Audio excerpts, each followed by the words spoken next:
Consiglio. Dirección. Prospective. Exchange. Participation. Entwicklung. Conseil de développement. Euradio présente Fréquence citoyenne, l'émission à l'écoute du futur. Bonjour à tous et merci de nous retrouver sur Euradio pour un nouveau Fréquence citoyenne, l'émission du Conseil de développement de Nantes Métropole. Alors nous recevons aujourd'hui Bernard Lemoux pour parler du futur et des transitions sociétales. C'est un vaste sujet. Bonjour Bernard Lemoux. Bonjour. Comme d'habitude, Philippe Audic, le président du Conseil de développement, est avec nous. Vous intervenez bien sûr quand vous voulez. Bonjour Philippe. Bonjour. Alors deux mots sur vous Bernard Lemoux. Vous êtes directeur de recherche à l'École des mines de Nantes, qui est devenu depuis 2017 Mines Télécom, hein, on dit ça, IMT Atlantique. Non, on dit IMT Atlantique. IMT Atlantique, voilà. Vous êtes, je crois énergéticien de formation, hein, et vous animez au sein de l'école la mission développement durable et responsabilité sociétale. Alors on peut vous qualifier de scientifique, je crois que je ne me trompe pas complètement, au sens classique du terme, mais votre réflexion, votre action embrasse aujourd'hui un champ qui est quand même beaucoup plus large et qui est celui d'un changement de société qui est fondé sur les nécessités de transition liées à la crise écologique. Alors c'est ce qui vous a conduit d'ailleurs à créer au sein de l'École des mines une structure qui est tout à fait originale, qui s'appelle le Collège des transitions sociétales, dont vous allez nous parler tout à l'heure. Mais avant cela, moi j'aimerais bien vous poser une question un peu plus personnelle sur votre cheminement intellectuel. On fait souvent ça dans cette émission. Qu'est-ce qui, dans votre parcours de chercheur et d'enseignant, vous amène à cette prise de conscience des transitions? Alors on commence à se déshabiller, c'est ça? Légèrement. En fait, c'est une histoire qui remonte à loin maintenant, puisque quand j'avais 17-18 ans, j'ai beaucoup lu, beaucoup regardé, et je me suis beaucoup intéressé à tout ce qui était justice, injustice dans le monde, et notamment toutes les lectures de René Dumont, L'Afrique mal et mal partie, le Suzanne Georges avec Comment meurt l'autre moitié du monde. Donc 1976, ça remonte à pas mal de temps. Donc les questions de justice sociale, en gros, à cette époque, me préoccupaient.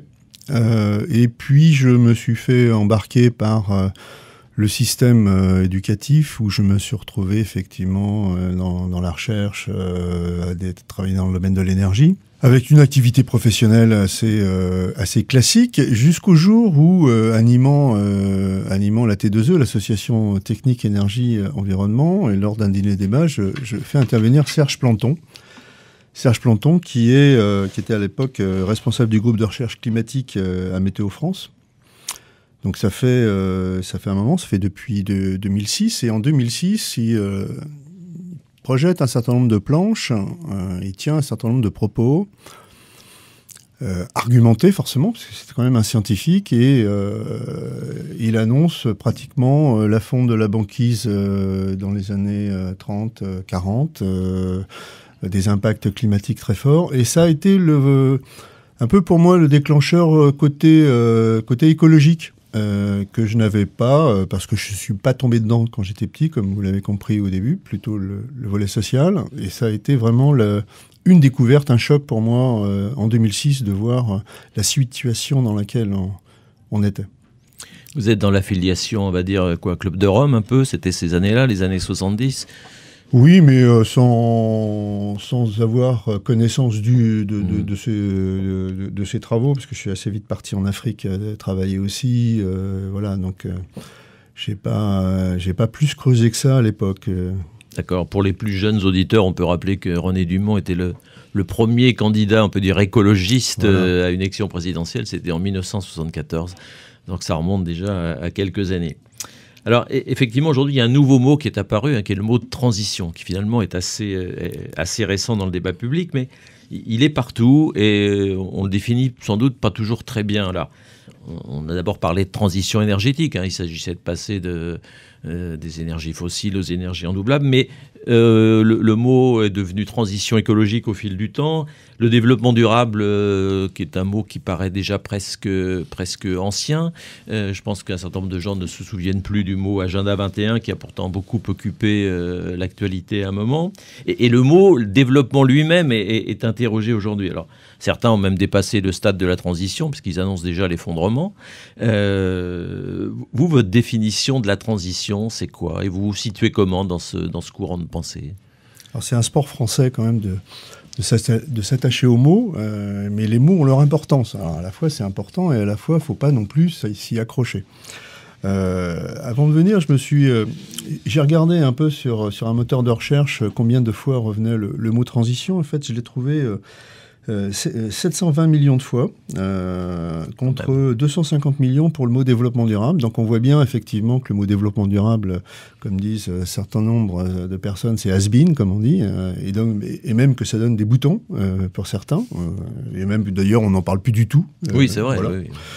Le mot transition énergétique, on est plutôt à 30 millions d'occurrences, donc beaucoup moins. Transition sociétale, on est à 3 millions. Voilà, donc je pense qu'on a une photographie un petit peu des tendances passées, actuelles et puis futures. Il est probable que le mot transition, dans je dirais même pas quelques années, mais dans quelques mois, et je le sens bien venir, on commence à en avoir marre, quoi. Tout le monde est en transition, les banquiers, le psychologue, la sécurité sociale, enfin tout le monde, voilà. Donc qui n'est pas en transition, et donc on va avoir l'effet du développement durable dans quelques temps. La transition, on parlera d'autre chose. On ne sait pas quoi. Alors c'est pas bien grave parce que ce qu'il faut, c'est s'intéresser au sens des mots.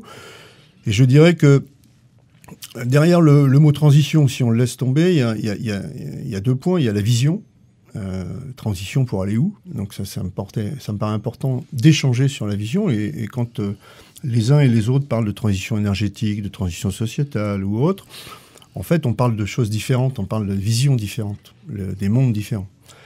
Et puis je mettrais bien aussi le mot chemin, parce que c'est pour arriver à cette vision souhaitable ou cette utopie réaliste qu'on appelle de nos voeux, il faut cheminer, quoi. Donc on a différents chemins pour y arriver, et là encore, on a des chemins différents. Donc je dirais, derrière le mot transition, il y a le mot chemin et le mot vision. Et je dirais pas plus sur ces champs. Non, juste un petit mot en passant, puisque ça rappelle le titre d'un film, Lost in Translation, donc on pourrait dire Lost in Transition, maintenant. Tout à fait. Mais si on chemine, on chemine vers quoi? C'est-à-dire qu'est-ce qu'il y a derrière tout ça? C'est-à-dire que c'est l'idée que la crise écologique va imposer un nouveau mode de société, ou qu'on est arrivé au bout de quelque chose. Vous n'avez pas employé le mot rupture. Est-ce que quelque part, il y a aussi le mot rupture dans tout ça? Le mot rupture est un mot radical. Alors entre copains, on l'utilise, et entre collègues, on l'utilise sans problème, autour d'un verre, etc. Mais dès qu'on s'adresse en public, il faut faire attention aux mots qu'on prononce, parce que il faut pas non plus provoquer, heurter. Il faut plutôt donner envie. Voilà. Donc je profite que je sois à la radio pour préciser ces mots-là. Maintenant. Bien évidemment, on arrive à un moment où, mais je crois que c'est pratiquement officiel, le modèle de développement qu'on a choisi dans l'après-guerre, on s'est trompé. On s'est trompé. Alors, dans mes propos, il n'y a pas d'accusation, il n'y a pas de revanche, c'est pas agressif, c'est probablement qu'on aurait fait la même chose, ou c'est possible en tout cas. On s'est trompé de mode de développement, de mode de consommation, de mode de production, et le rapport de Rome que vous rappeliez tout à l'heure nous a rappelé simplement que le mode de développement qu'on a choisi est incompatible avec l'avenir. Alors on l'a pas écouté à l'époque, je ne l'ai pas écouté, je ne l'ai pas lu, je ne l'ai lu que bien plus tard. Mais ça, c'est le chemin de chacun. Donc, encore une fois, beaucoup d'humilité, de bienveillance dans tout ça. L'essentiel, c'est de réagir, mais c'est vrai que le modèle de société dans lequel on est n'est pas compatible avec l'avenir. Et donc, cet avenir, c'est quoi? C'est là où on peut en discuter, parce que effectivement, on ne partage pas forcément toujours cette même vision. Et est-ce que cette transition, elle a commencé? Est-ce qu'on a commencé à changer de mode de développement ou pas? Je dirais à partir du moment où on en discute à la radio, que qu'on voit les jeunes défiler le vendredi sur le climat, que même TF1 en parle, que ça devient un sujet d'actualité, je dirais que la transition a commencé. Mais enfin, elle ne fait que commencer, quoi. Elle a commencé dans les discours, dans les esprits. On a, mais ça c'est pas un scoop, hein, le frein le plus important aux questions de transition et aux questions de changement, c'est nos représentations, c'est dans notre cerveau. C'est-à-dire qu'on a un mal fou à accepter qu'on s'est trompé, qu'il va falloir changer nos habitudes, etc. Donc oui, je pense que c'est parti, mais ça demandera un petit peu de temps. Et cet avenir, alors selon vous, votre vision à vous, parce que vous dites qu'il y a finalement plusieurs visions de cet avenir, votre vision à vous, c'est quoi? Les priorités, c'est quoi? Il y a quand même quelques préoccupations écologiques aujourd'hui plus ou moins urgentes. Votre vision à vous, c'est quoi? Alors, moi, mon utopie réaliste, c'est un monde humaniste. C'est-à-dire que, on nous le rappelle souvent, on est en devenir d'humanité, quoi. Je pense que nos descendants nous verront comme des sauvages. En regardant le monde dans lequel on vit aujourd'hui, comme nous, on peut regarder l'époque de l'esclavage, par exemple. On peut s'interroger comment on a pu asservir des personnes d'une autre couleur, certes, mais à ce point-là. Donc, encore une fois, beaucoup d'humilité. Nous ne sommes que de passage et que nous ne sommes qu'en devenir d'humanité. Donc, pour moi, c'est un monde fondamentalement humaniste. Après, un monde fondamentalement humaniste, ça nécessite, en tout cas de mon point de vue, de se réinterroger sur des représentations qu'on a, des rapports aux autres, des rapports à la nature, des rapports à la consommation, des rapports à la propriété, des rapports à la vie, tout un tas de choses que finalement on a été un peu formaté dans nos écoles, dans la société, et qui, finalement, aujourd'hui, on parle de ressources naturelles. Est-ce que c'est normal de parler de ressources concernant la nature? Est-ce que c'est même normal de parler de la nature? De plus en plus, on parle d'humains et de non-humains, pour ceux qui connaissent et qui ont travaillé sur ces questions. Piketty remet sur la table la question de la propriété. Est-ce qu'il est normal d'avoir une différence de richesse aussi importante? Est-ce qu'il est même normal, et c'est une question que je pose de temps en temps, avec beaucoup de précautions, parce que c'est pas évident, c'est l'héritage est-il légitime? Voilà, donc je ne dis pas qu'il y a une solution ou des visions, ou une vision. Je pense qu'il faut en discuter, et que si on veut aller vers une société humaine, humaniste, on ne peut pas faire les frais et l'économie de revisiter un certain nombre de représentations. La transition énergétique, par exemple, ou la transition sociétale, ce n'est pas simplement passer d'une voiture diesel à une voiture électrique. C'est quoi alors? C'est se déplacer différemment. Alors, c'est une question simple, vous êtes gentil de la poser. Oui, il vous reste 2 heures, allez-y. Ah non, il n'y a qu'une heure. On parle de quoi? De la transition énergétique ou... Non, mais en allant jusqu'au bout des choses, quand je vous demande votre vision, je pourrais vous poser une question cynique en vous disant l'histoire de l'humanité, c'est une suite de sauvageries innommables. Et est-ce que la transition, c'est enfin l'avènement de l'homme bon? Alors, je vous provoque un peu quand je dis ça, mais il faut avoir une confiance en l'humanité très, très grande pour penser qu'elle va accepter un certain nombre de ruptures qui peut-être vont être indispensables, peut-être même imposées.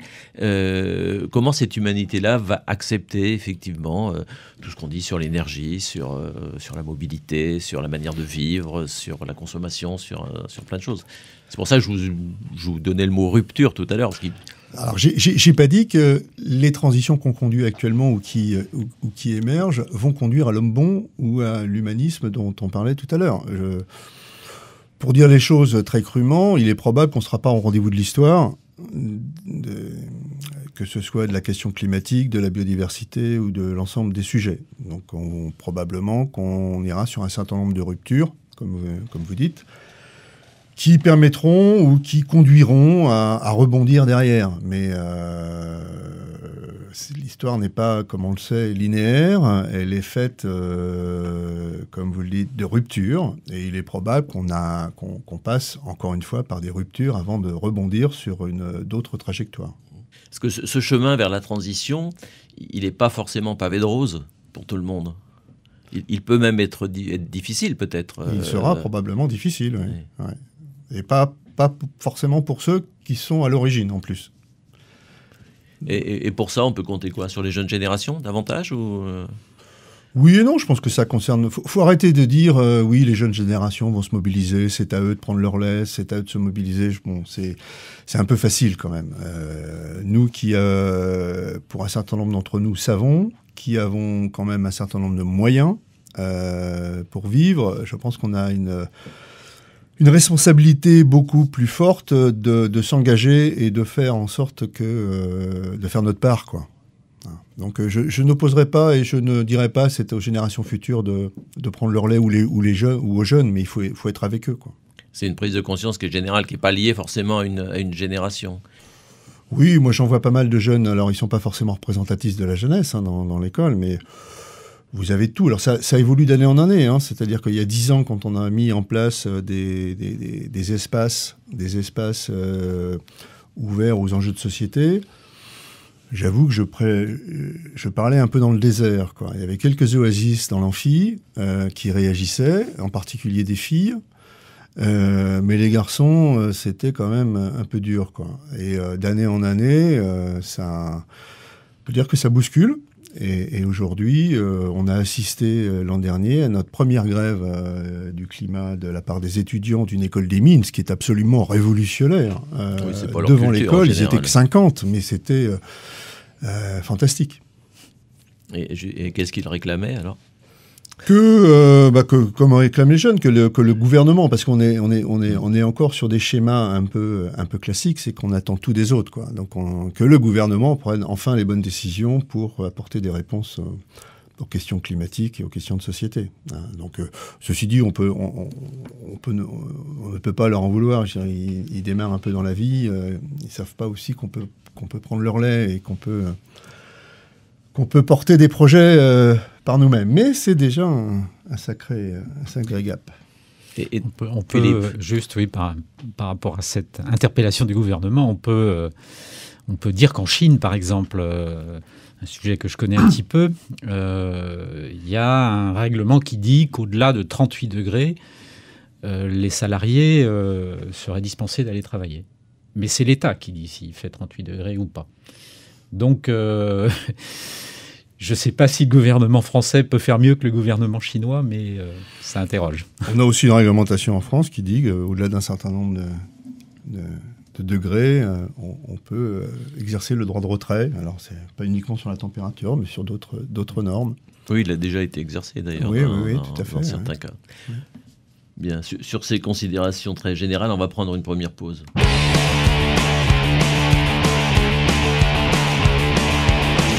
The rhythm of my bubble gun. Sun is out and I want some. It's not hard, not far to reach. We can hitch a ride to Rockaway Beach. Up on the roof, out on the street. Down in the playground, the hot concrete. First ride is radio slow. Blast out the rhythm on the radio. Rock, rock, Rockaway Beach. Rock, rock, Rockaway Beach. Rock, rock, Rockaway Beach. We can hitch a ride to Rockaway Beach. Rock, rock, Rockaway Beach. Rock, rock, Rockaway Beach. Rock, rock, Rockaway Beach. We can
Rockaway Beach. We can hitch a ride to Rockaway Beach. Rockaway Beach. Rockaway Beach. Rockaway Beach. We can hitch a ride to Rockaway Beach. Fréquence citoyenne sur Euradio.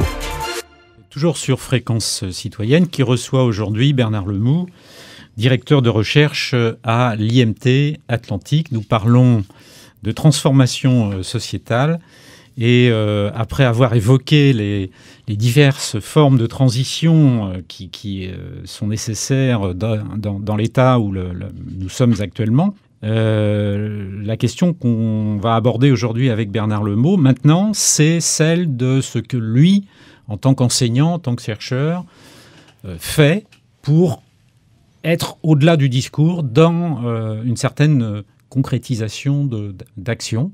Donc, est-ce que vous pouvez nous dire et nous présenter rapidement ce qu'est le Collège des transitions sociétales ? Alors, le Collège des transitions sociétales, c'est une forme de think and do tank, comme on dit, ça fait bien d'abord. Mais au-delà de ça, c'est l'enjeu, l'envie, c'est comment, compte tenu de la situation écologique et démocratique actuelle, on prépare les territoires à ce qui est en train d'arriver. Donc ça, c'est l'idée de 2007-2008, comme je vous l'ai dit, 2006, le choc avec Serge Planton. J'associe Serge Planton sur les questions écologiques avec les questions sociales de développement qui n'ont pas beaucoup évolué, sauf que le modèle américain, finalement, est resté, le modèle libéral et capitaliste, qui fait toujours autant de dégâts sur le plan social. Quand on ajoute les deux, on a la question du modèle. Et donc, première interrogation dans les années 2007-2008, comment se fait-il qu'il y ait autant de crises, avec un S, énergétiques, environnementales, sociales, financières, et on peut les lister quelque part. Je le cite toujours parce que c'est quand même un précurseur, c'est Jacques Bréjon qui a créé il y a 30 ans maintenant le Collège des hautes études en environnement et développement durable à Paris. Et donc je suis cette formation à Paris pour pouvoir créer un collège en région des Pays de la Loire. Et ce collège, en fait, est à destination de décideurs, donc d'une vingtaine de personnes à chaque fois, de décideurs dans les collectivités, les entreprises et les associations, pour porter des transitions au sein de leur organisation, mais aussi au sein du territoire sur lequel ils travaillent. 2008, on ouvre une première ligne éditoriale qui est la question de la compréhension des différentes crises. 2008-2012, on travaille sur ces sujets, puis en 2012, très honnêtement, dans les réseaux que je fréquente et les personnes à qui s'adresse le collège, on s'aperçoit qu'on peut travailler longtemps sur les raisons des crises, mais en fait, il y en a une qui est majeure, c'est la crise systémique, c'est-à-dire on s'est trompé de modèle. Et donc, on peut passer beaucoup de temps à l'origine de ces différentes crises, mais la question qui se pose, c'est quels sont les nouveaux modèles ? Les modèles émergents dans le domaine de l'énergie, dans le domaine de la finance économique, dans le domaine de la démocratie. Donc, on travaille de 2012 à peu près à 2017 sur ces modèles émergents. Puis en 2017, on fait un nouveau constat dans les réseaux, c'est que en fait, les modèles émergents de l'époque, ils sont sur la table. Si vous voulez changer de banque, si vous voulez changer d'alimentation, si vous voulez changer d'énergie, si vous voulez changer d'un certain nombre de modes de vie, vous pouvez le faire. Alors, bien évidemment, pour peu que vous ayez un certain nombre de moyens, parce qu'il y en a quand même de plus en plus de personnes qui sont en bord de la route. Mais les solutions alternatives, on les connaît et la question qui se pose, mais alors, si on les connaît, pourquoi on n'arrive pas à changer de modèle ? Et on fait l'hypothèse, qu'on pose avec d'autres, qu'une de nos difficultés, c'est la question de la coopération et de faire ensemble sur les territoires. Alors, on sait déjà que la coopération, c'est quand même pas une spécialité française. On est plutôt en fonctionnement en silo, avec des périmètres. On appelle ça des compétences. On ne dit pas, quand on parle à quelqu'un, quelles sont tes compétences, on s'attend à ce qu'il dise, moi je sais faire, je sais porter un projet. Non, c'est mon périmètre de responsabilité, c'est ça. Voilà, dans le milieu de l'administration, c'est assez étonnant.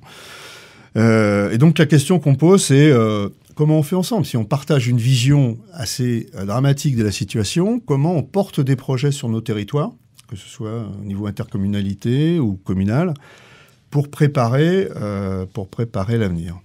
C'est quoi? C'est une école de la coopération, on pourrait la définir comme ça, ou d'apprentissage de la coopération Oui, à la base, on va dire? Oui, on en est là aujourd'hui, parce que vous avez beaucoup de personnes qui, dans leur organisation, que ce soit entreprise ou collectivité, en réunion de direction, disent bon, il va falloir coopérer là, parce qu'on peut plus continuer comme ça. Bon, la coopération, c'est un tout petit peu plus compliqué que ça. Il y a des conditions de la coopération, des questions de qualité relationnelle, de rapport à l'autre, de vision, etc. Donc ça se travaille, et c'est effectivement une 3 fois 3 jours centrée sur la coopération. Bien évidemment, on démarre par la question des représentations, parce qu'encore une fois, on ne peut pas échapper à réinterroger nos représentations. Hein. Il ne s'agit pas d'apporter des réponses, mais d'apporter des questions et d'échanger sur ces questions qu'on a évoquées tout à l'heure. Les conditions de la coopération, et puis après, on va voir sur un ou deux terrains, finalement, sur une commune, comment se passe concrètement la coopération entre société civile, par exemple, et la collectivité. Et du coup, quel est le public qui fréquente le collège? C'est-à-dire, comment vous faites votre recrutement? Et que ciblez-vous comme public particulièrement? Alors, on s'adresse à des décideurs, c'est-à-dire des personnes qui ont des leviers de décision dans les organisations. Donc ça peut être des élus de la région, ou alors des élus qui sont des maires de communes, ça peut être des chefs de service dans les collectivités, des responsables d'associations de type Espace Info Énergie, éolienne en Pays de Vilaine, pour ne pas le citer, Élise, Alizé, et puis des entreprises dont les responsables ont un certain nombre de leviers. Et puis, petit à petit est né, il y a 5 ans maintenant, l'envie de porter une action recherche, c'est-à-dire aller au-delà de la formation, mais aller sur les territoires, avec l'objectif de faire émerger des projets collectifs portés par la société civile, que sont les entreprises, les agriculteurs, les habitants, des projets porteurs d'évolution des modes de vie, en articulation avec la collectivité. Avec deux hypothèses, c'est compte tenu de la temporalité qui nous reste sur les questions climatiques notamment, de biodiversité et d'autres, on peut faire l'hypothèse quand même que l'État et les collectivités ne vont pas pouvoir faire seuls dans le peu de temps qui nous reste. Donc la question, c'est comment on monte sur le pont du portage de projets, en lien avec la collectivité, parce qu'il ne s'agit pas de faire des villages gaulois partout. Donc, comment on rentre dans une politique publique, mais comment on co-construit une politique publique. Ça veut dire aussi que les collectivités vont devoir arrêter de vouloir tout contrôler, tout piloter, tout surveiller, etc. Donc, on est vraiment dans un changement de paradigme du faire ensemble sur nos territoires, qui n'est pas facile, parce que ce n'est pas dans notre culture, qu'il faut mener avec bienveillance, et puis humilité, parce qu'on ne sait pas faire. Personne ne sait faire ça. Donc, on a à la fois peu de temps et à la fois, il va falloir prendre son temps. Mais tous ces élèves-là, comment le mélange se fait? Parce que vous avez du public, du privé, des gens d'horizons très, très, très différents. Comment est-ce qu'il y a une osmose qui se fait? Parce que vous avez déjà une expérience de plusieurs années. Ça se passe bien, il y a du conflit, il y a des approches différentes. Est-ce que finalement, vous en ressortez tout ce que vous en attendiez au départ? Alors, ils viennent pas là par hasard quand même. C'est-à-dire qu'ils sentent qu'il y a quelque chose, soit en eux, soit dans leur mission, qui les bouscule. Et puis, ils ont entendu parler effectivement du collège et ils se disent bon, ça serait intéressant d'y aller. Ou alors, c'est un des partenaires de l'action recherche dont je parlais tout à l'heure, et qui envoie un collaborateur. Je vais prendre un exemple très concret. Vous prenez le SIDEF, qui est le syndicat d'énergie de Vendée. Ils ont passé tout leur comité de direction à la formation du collège, du directeur, en passant par des collaborateurs très proches, etc. D'autres organisations sont en train de le faire. Voilà. Donc il y a des stratégies d'organisation qui fait que les auditeurs viennent. Alors ça se passe très bien. ça se passe à tel point bien que ça permet de gagner un temps fou après quand on travaille sur les questions d'action-recherche sur les territoires, parce que ça permet de créer une qualité relationnelle, créer les conditions de la confiance. Aujourd'hui, moi, je pourrais donner les clés de ma maison et de mon bureau à la plupart des auditeurs qui ont suivi le collège, parce qu'il s'est passé quelque chose quelque part, qu'on ne retrouve pas dans des réunions institutionnelles où vous avez la région qui s'installe, l'État qui s'installe, les énergéticiens qui s'installent, et on sait déjà ce que l'autre va dire. Parce qu'on a la question du masque. C'est un théâtre. C'est un théâtre, voilà. Et la coopération, c'est pas ça. Voilà. Donc on a effectivement cette chance d'avoir cette... alors certains n'aiment pas le mot, mais je trouve que c'est une forme de sas de décontamination quelque part de tout ce qu'on peut vivre dans nos organisations, qui la plupart sont toutes obsolètes. Enfin, je vais pas faire un scoop en disant que... je vais pas les citer non plus, parce que je vais pas les vexer. Mais toutes les grandes organisations, collectivités, les établissements publics, des grandes entreprises, les organisations sont totalement obsolètes. Par contre, vous avez au sein de ces organisations des femmes et des hommes extraordinaires qui ont compris, qui veulent faciliter les projets et qui nous facilitent les projets. Et donc, c'est comment on se met en réseau pour faire bouger les lignes. Mais vos élèves, une fois qu'ils sont décontaminés, entre guillemets, quand ils retournent dans leur structure d'origine, ça se passe comment? Il y en a qui changent de boulot. On en connaît. Il y en a pour les... Enfin, d'abord, on reste en lien pour un certain nombre d'entre eux, ils sont impliqués dans les actions recherche, que ce soit, je peux les citer, sur la communauté de communes Erdrégève, à Pouzauges, en Vendée, donc à Redon Agglomération, sur les lieux. Donc, c'est des territoires, c'est concret, quoi. On est là, on travaille ensemble. On interroge à Pouzauges, par exemple, la question du conseil de développement. Ils n'ont pas de conseil de développement. Or, c'est obligatoire. Alors... Qu'est-ce qu'on va créer comme type de conseil de développement? Alors, peut-être qu'au lieu de créer un conseil de développement qu'on peut retrouver, pas à Nantes, bien sûr, mais un peu grisonnant, masculin, CSP+, etc., peut-être qu'on pourrait imaginer une chambre locale du futur, avec droit de veto sur tout projet incompatible avec l'avenir. On peut se projeter sur d'autres instances, quelque part. C'est le moment d'inventer, quoi. Et ils n'ont pas forcément ce type de proposition dans leur radar. Donc l'idée, c'est en collectif. Donc vous imaginez le président de la communauté de communes de Pouzauges, le DGS, qui pourraient tirer les mêmes propos que je tiens sur les questions écologiques et sociétales, hein, sauf que personne ne sait faire. Et on sait d'autant moins faire quand on est seul.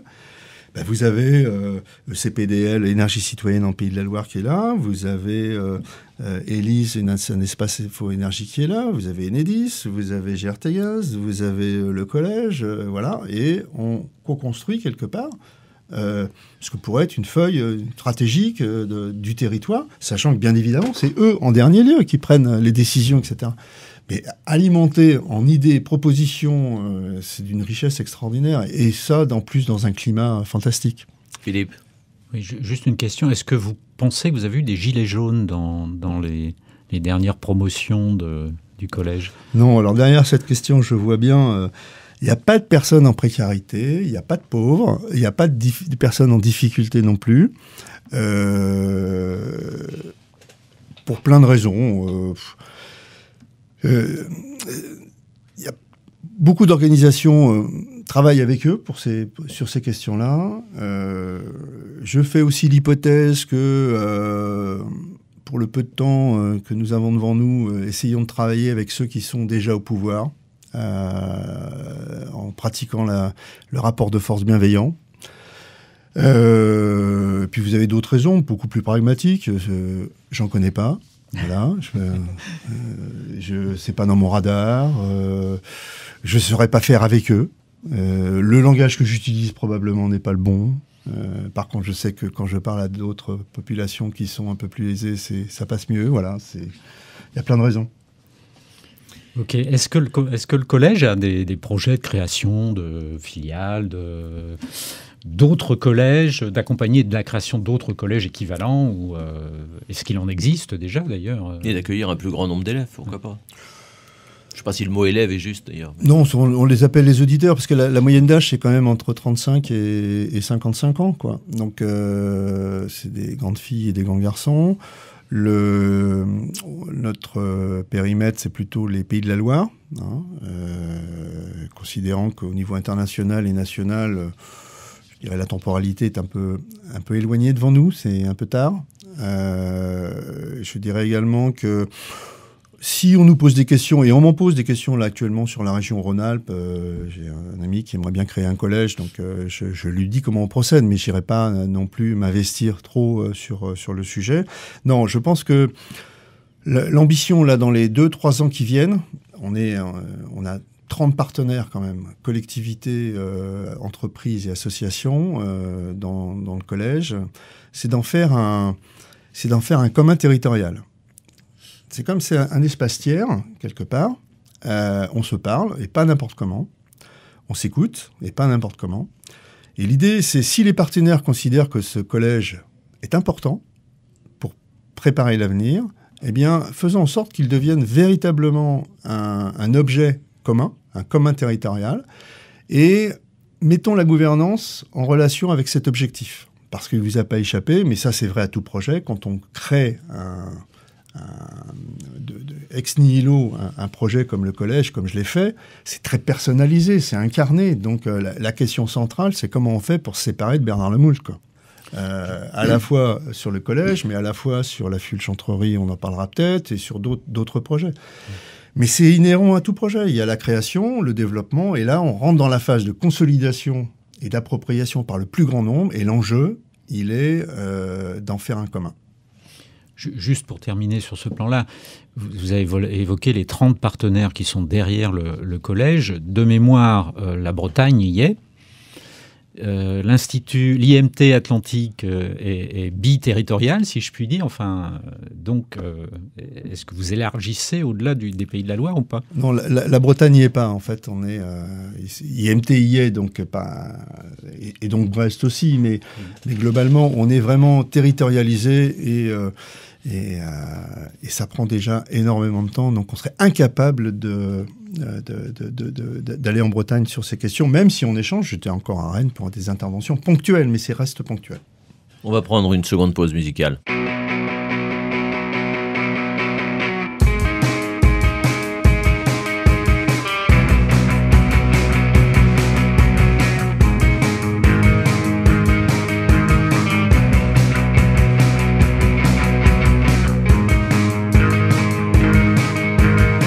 I never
Euradio, Fréquence citoyenne.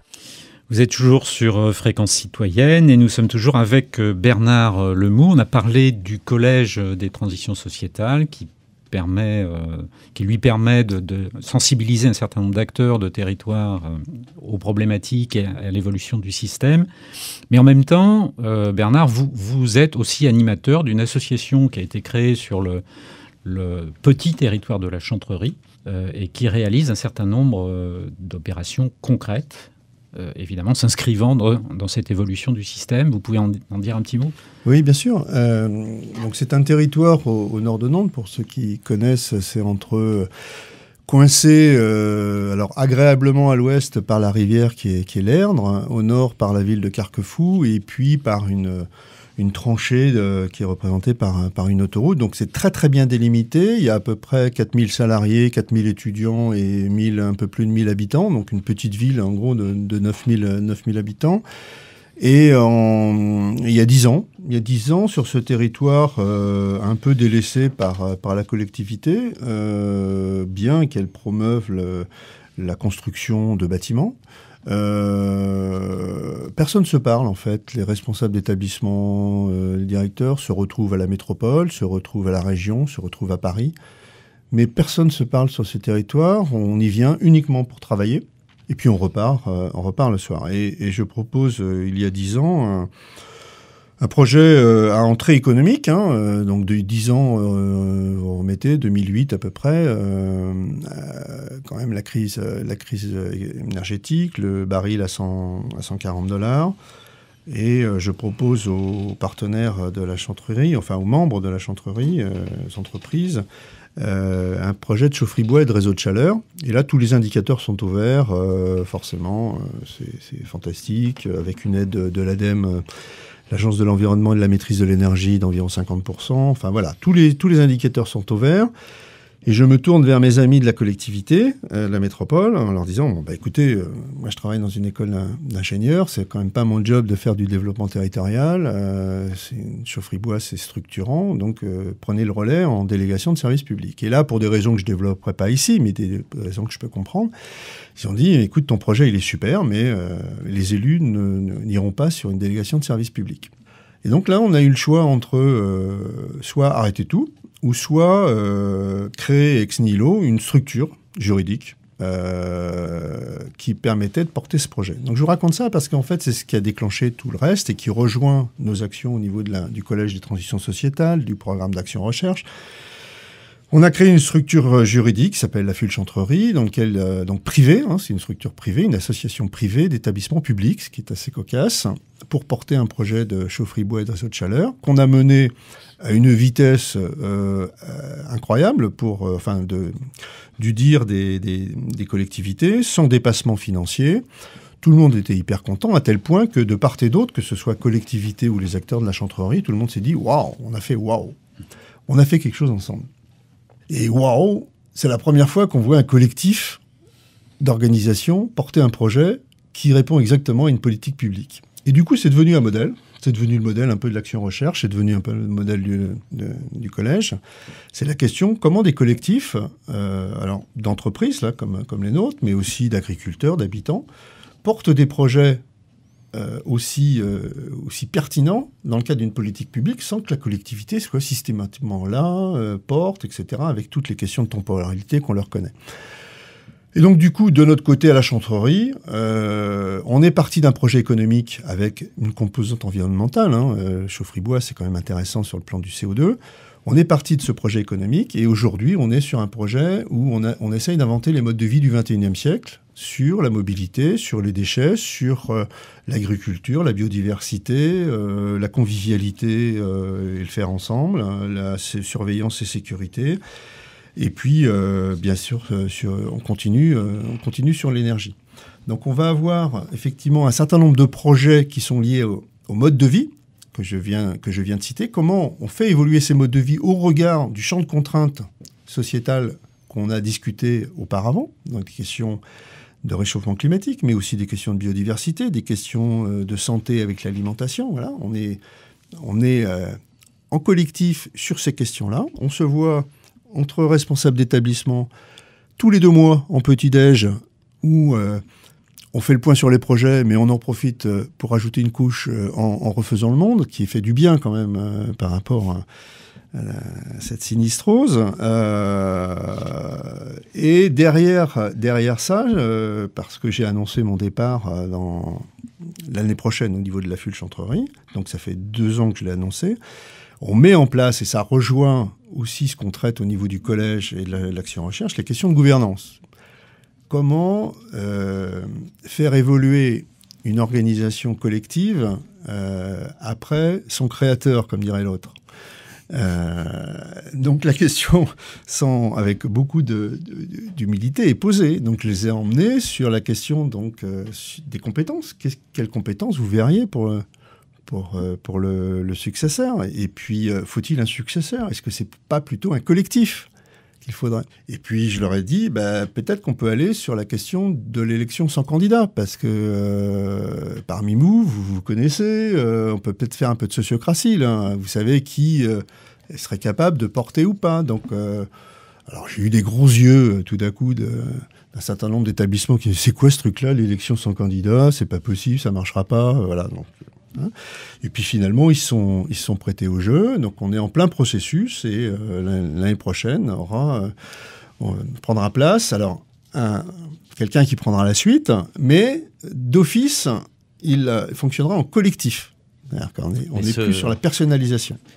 Au-delà du créateur, avec un C majuscule peut-être, la question de ce modèle qui a plutôt bien fonctionné mais sur un territoire délimité, est-ce que ce modèle du collectif, finalement, qui devient décisionnaire, est un modèle transposable?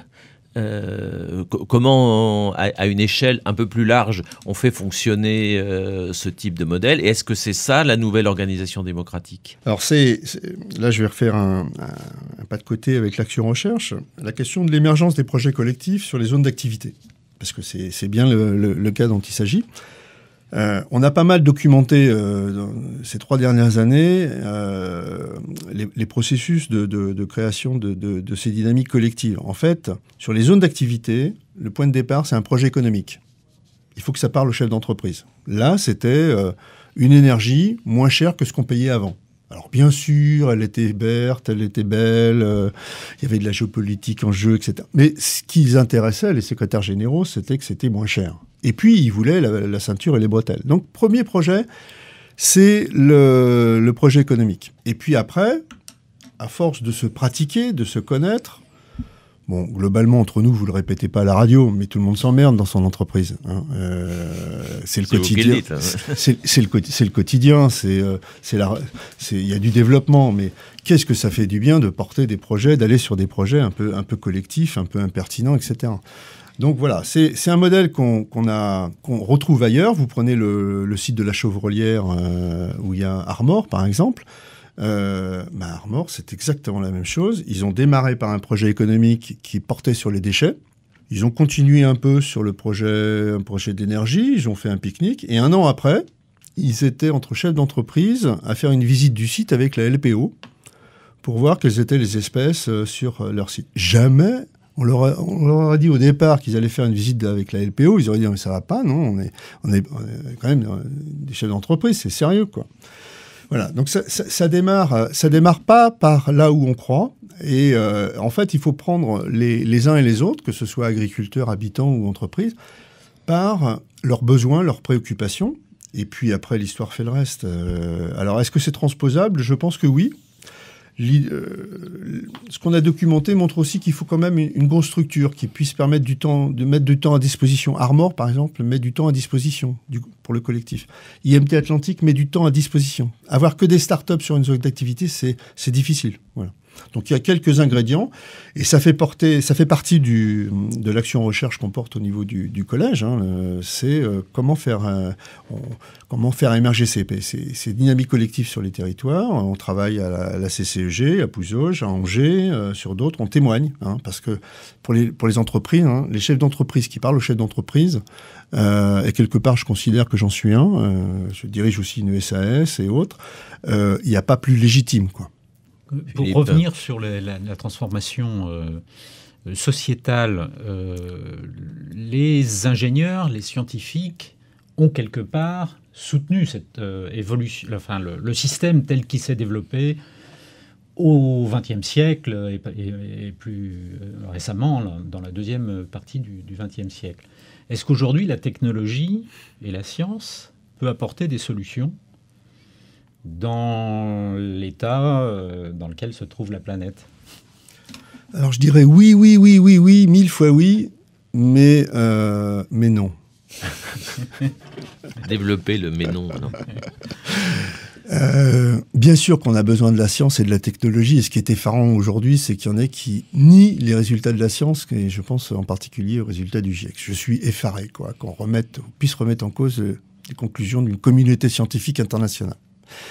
On a besoin de la science, on a besoin de la technologie, parce qu'elle va nous aider quelque part à trouver des solutions. Mais on sait bien que un des points majeurs, c'est quand même ce PFH, ce putain de facteur humain, qui fait que si tu fais sans moi, tu fais contre moi. Et ça, c'est la petite musique de fond qu'on retrouve partout.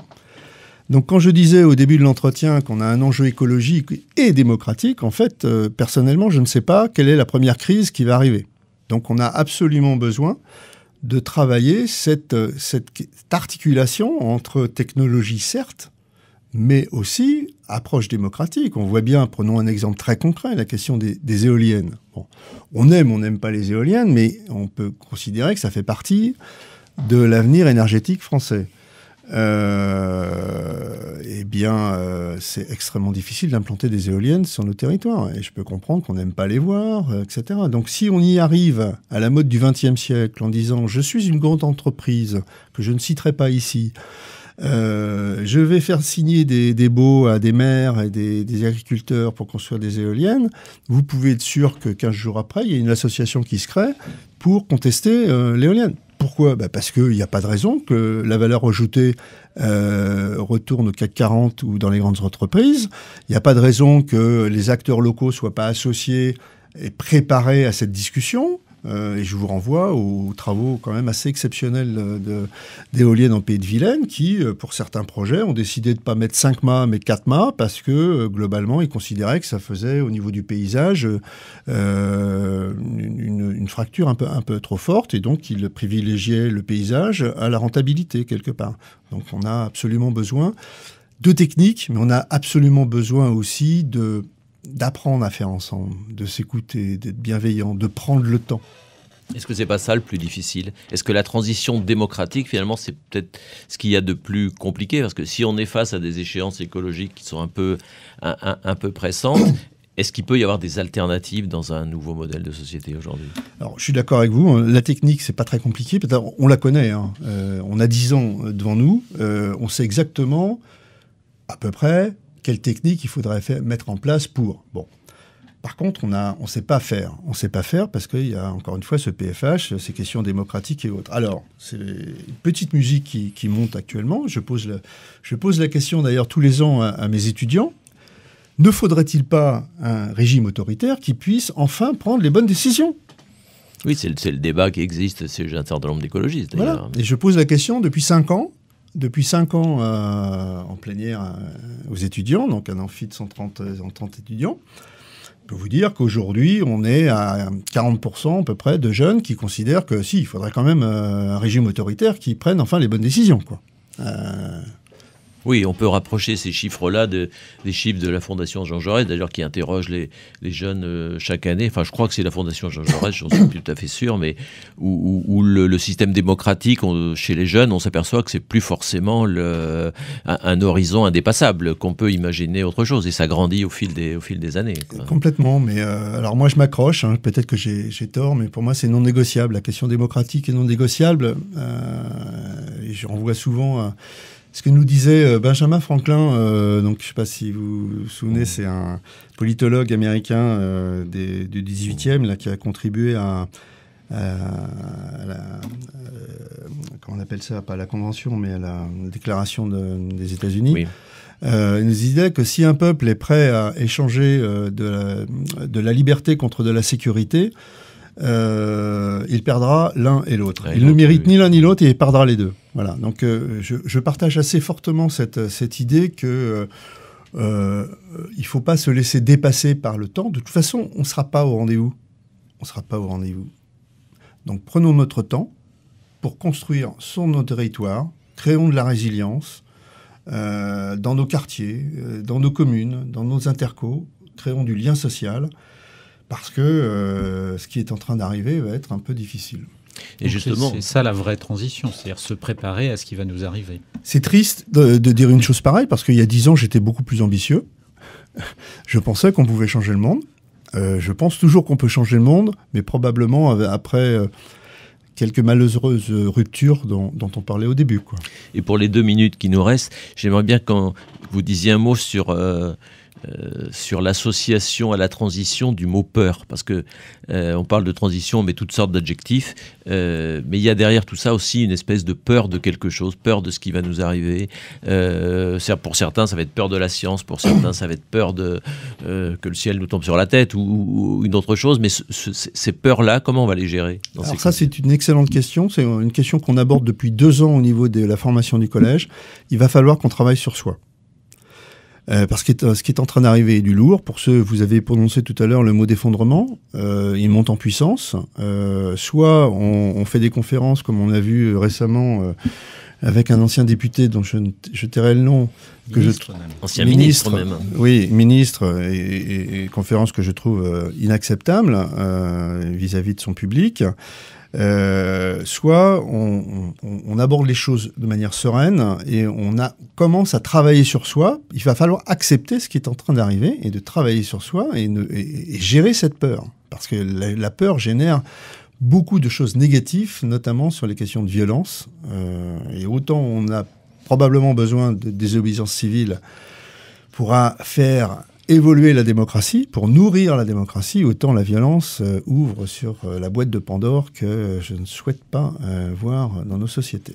On fera la prochaine émission sur la peur avec vous, Bernard Lemou. En tout cas, merci pour cette heure de conversation. C'est toujours un plaisir de discuter avec vous. Et puis, bon courage pour la suite du Collège des transitions sociétales. Et pour les auditeurs, continuez à écouter Euradio. Consiglio. Direction. Prospective. Exchange. Participation. Entwicklung. Conseil de développement. Euradio vous a présenté Fréquence citoyenne, l'émission à l'écoute du futur. Fréquence citoyenne à réécouter en podcast sur euradio.fr.